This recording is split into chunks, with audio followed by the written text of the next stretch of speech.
Continuamos en la UNED y estamos en el grado de Antropología. Vamos a hablar de la antropología y el estudio de la cultura, definición y objetivos de ella. La antropología es el estudio de la humanidad, de los pueblos antiguos y modernos y de sus estilos de vida. Los principales campos de la antropología se centran en distintos aspectos de la experiencia humana. La antropología cultural, la arqueología, la lingüística antropológica, la antropología física.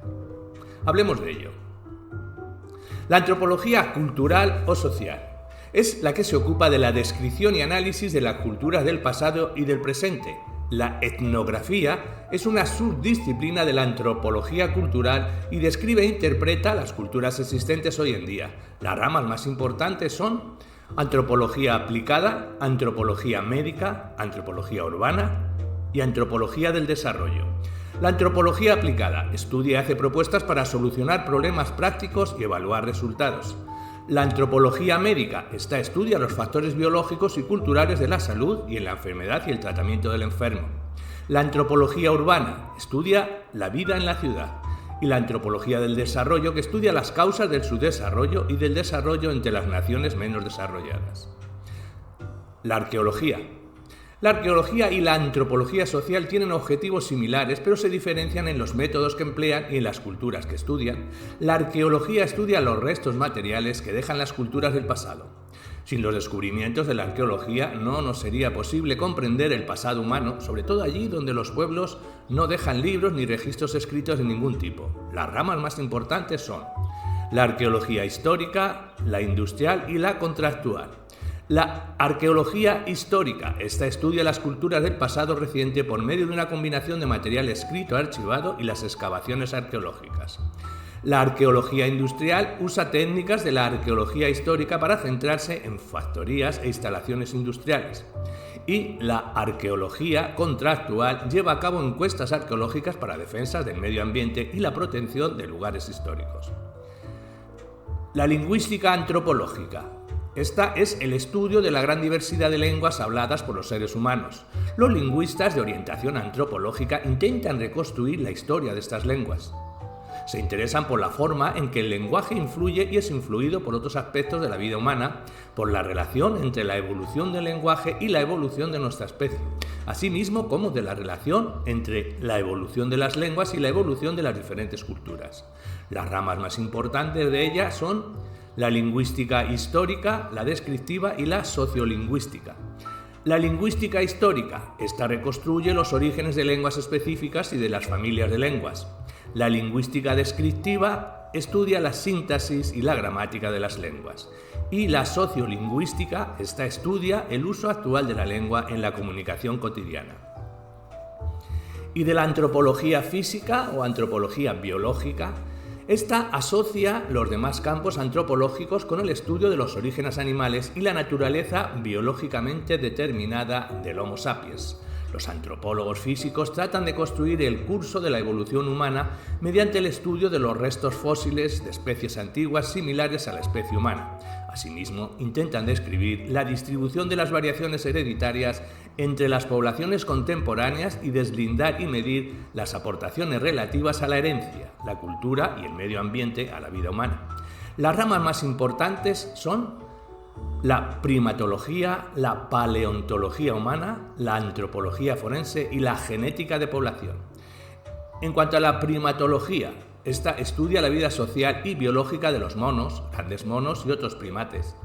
En cuanto a la paleontología humana, esta busca y estudia restos fósiles de primitivas especies humanas. La antropología forense identifica a las víctimas de asesinatos y accidentes, y la genética de la población estudia las diferencias hereditarias en las poblaciones humanas. Lo que diferencia a la antropología de las otras disciplinas es su carácter global y comparativo. Otras ramas del saber abordan únicamente un segmento concreto de la experiencia humana o una época o fase concreta de nuestro desarrollo cultural y biológico. Pero los antropólogos nunca fundamentan sus descubrimientos en el estudio de una sola población, o raza, o tribu, o clase, o nación, tiempo o lugar.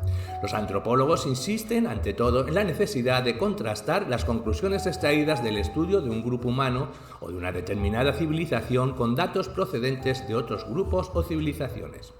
Debido a su perspectiva biológica, arqueológica, lingüística, cultural, comparativa y global, la antropología puede dar respuesta a muchas preguntas fundamentales, puede contribuir al entendimiento del significado de nuestra herencia animal y, por tanto, a la definición de lo que es característicamente humano en nuestra naturaleza. Está estratégicamente equipada para estudiar la importancia cultural y biológica de la raza en la evolución de las culturas y en la conducción de la vida contemporánea, y también posee la clave para comprender los orígenes de la desigualdad social en forma de racismo, sexismo, explotación, pobreza y su desarrollo internacional. Hablemos de la definición de cultura. Cultura es el conjunto aprendido de tradiciones y estilos de vida socialmente adquiridos de los miembros de una sociedad, incluyendo sus modos pautados y repetitivos de pensar, de sentir y de actuar. Esta definición sigue el precedente sentado por Edward Barnett Taylor, fundador de la antropología académica y autor del primer libro de texto de antropología general. Muchos antropólogos, sin embargo, restringen el significado de cultura exclusivamente a las reglas mentales para actuar y hablar compartidas por los miembros de una determinada sociedad. Estiman que estas reglas constituyen una especie de gramática de la conducta y consideran las acciones como fenómenos de índole social, más que cultural. Hay otro tipo de distinción entre social y cultural, también bastante frecuente. Algunos sociólogos y antropólogos emplean el término social para designar la relación entre los distintos grupos de una sociedad. Para estos científicos sociales, la cultura se refiere a los estilos de vida de los miembros de una sociedad, pero no a la estructura grupal de esta. Con el término sociedad nos referimos a un grupo organizado de personas que comparten un hábitat común, dependiendo unas de otras para su supervivencia y bienestar. Debido al hecho de que muchas grandes sociedades están constituidas por clases, grupos étnicos, religiones y otros grupos significativos, frecuentemente conviene referirse a las subculturas y estudiarlas. Por último, habría que examinar el término sociocultural. Este término es una abreviatura de social y cultural y es útil para recordar que la sociedad y la cultura forman un complejo sistema de partes que interactúan. Hablemos de endoculturación y relativismo cultural. La cultura de una sociedad tiende a ser similar en muchos aspectos de una generación a la siguiente. En parte, esta comunidad en los estilos de vida se mantiene gracias al proceso conocido como endoculturización. La endoculturación es una experiencia de aprendizaje parcialmente consciente y parcialmente inconsciente a través de la cual la generación de más edad incita, induce y obliga a la generación más joven. ¿A qué? A adoptar los modos de pensar y de comportamiento tradicionales. El concepto de endoculturación ocupa una posición central en el punto de vista distintivo de la antropología moderna. La incomprensión de la endoculturación lleva al etnocentrismo, que no es más que la creencia de que nuestras propias pautas de conducta son siempre naturales, buenas, hermosas o importantes y que los extraños, por el hecho de actuar de manera diferente, viven según patrones salvajes, inhumanos, repugnantes o irracionales. Los antropólogos ponen un gran énfasis en el punto de vista conocido como relativismo cultural. Este concepto tiene diversos significados. Para algunos antropólogos, el relativismo cultural significa no juzgar el valor moral de las culturas de otros pueblos. Significa rechazar cualquier patrón moral universal, absoluto, que pueda utilizarse para clasificar las creencias y prácticas culturales como buenas o malas.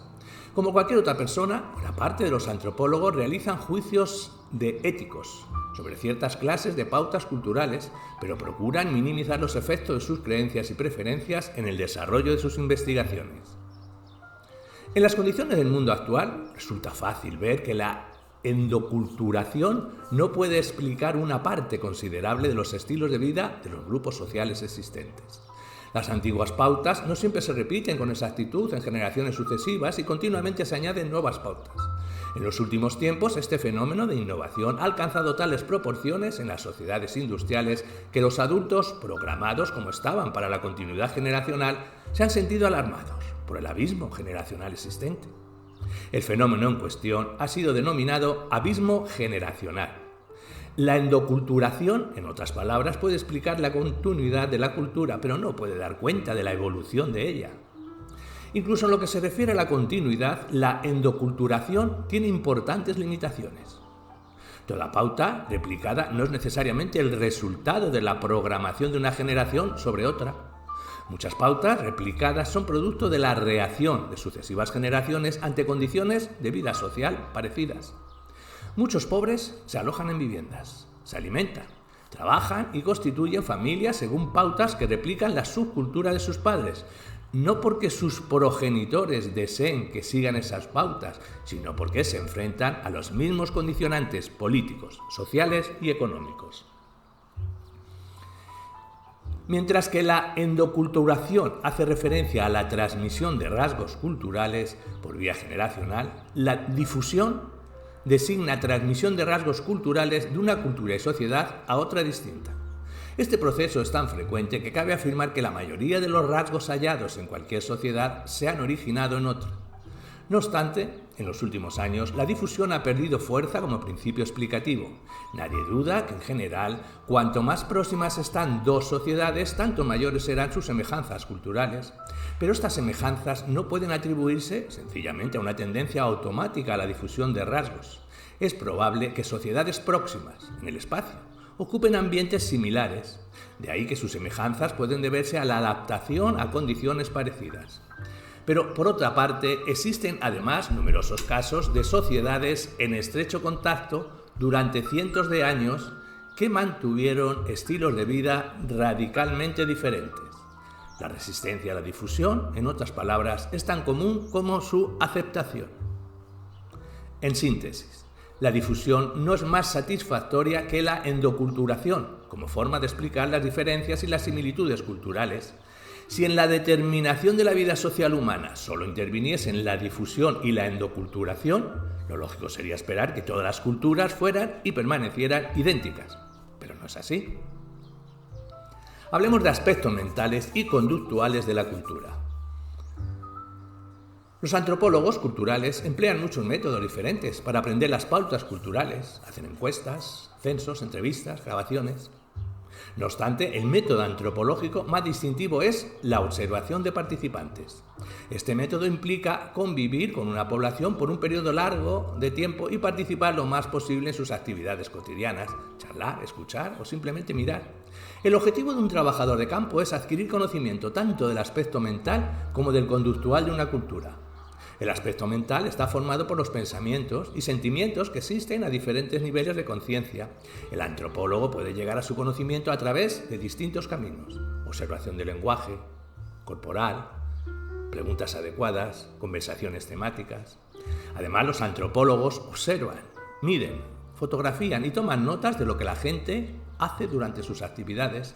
Contemplan cómo tienen lugar los nacimientos, los funerales, observan sus ritos y asisten a un sinfín de acontecimientos y actividades cuyo conjunto constituye el aspecto conductual de la cultura. Hablemos de aspectos émic y étic de la cultura. La distinción entre elementos mentales y conductuales no da respuesta al interrogante de cómo describir adecuadamente la cultura en su totalidad. El problema estriba en que los pensamientos y la conducta de los participantes pueden enfocarse desde dos perspectivas distintas y contrapuestas, desde la de los propios participantes, llamada émic, y desde la perspectiva de los observadores, llamada étic. En ambos casos son posibles descripciones científicas y objetivas de los campos mental y conductual. En el primero, los observadores emplean conceptos y distinciones que son significativos y apropiados para los participantes. Y en el segundo, conceptos y distinciones significativos y apropiados para los observadores. La prueba de la adecuación de las descripciones y análisis émic es su correspondencia con una visión del mundo que los participantes nativos aceptan como real, significativa o apropiada.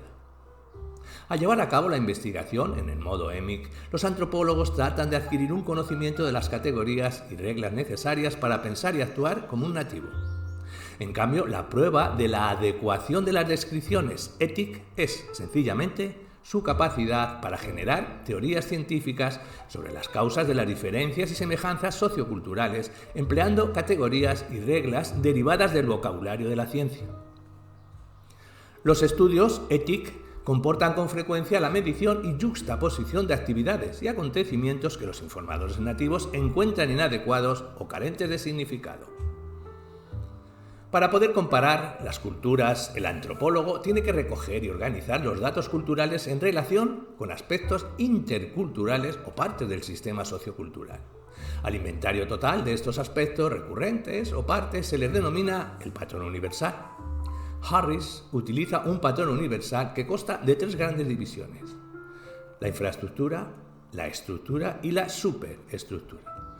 De la infraestructura, aquí se compone de las actividades éticas y conductuales, mediante las cuales toda sociedad satisface los requisitos mínimos de subsistencia, modo de producción, y regula el crecimiento demográfico, modo de reproducción.